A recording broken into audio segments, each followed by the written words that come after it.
as well. Do you not understand that New Beginnings Discipleship Ministries was something that the Moody's had to birth out? And it has gone through different phases, from being in the living rooms to being at Cuddy's, from being in Sherwood Forest to being on Broadway. In the name change, it has gone through different stages. And while it's gone through different stages, different things had to occur. Different iteration had to occur. In other words, New Beginnings Discipleship Ministry has gone through developmental stages. To where if you look at the age of it, New Beginnings Discipleship Ministries is a teenager now. 15, 16. That's where it's at. And so we should not be surprised that now this high school junior is looking at graduation. What comes next?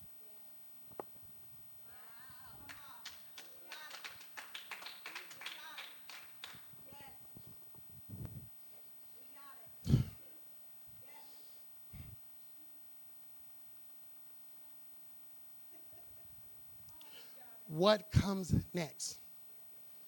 Because the finish line is right there. But it's only the finish line of this stage. It's the beginning of the next. Because this is the period of time, watch it, it will blow your mind. As a high school junior, this is when you actually start applying to colleges. This is when you start to write up scholarships or grants or different things to finance what comes next.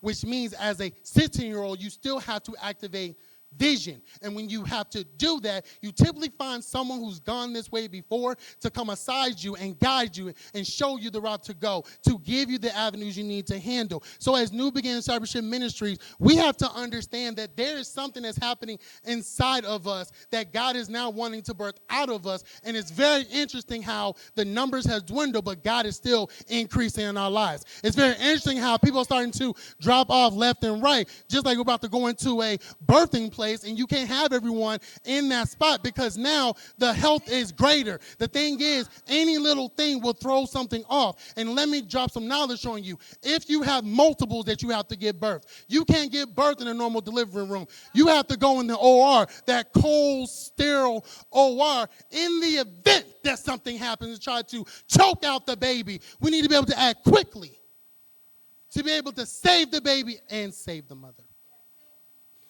And we have to build teams to be able to be prepared to take every child that comes out and support them. Not one team handling multiple babies. There's an assignment that is given before you enter into that, which is why it's called the birthing plan.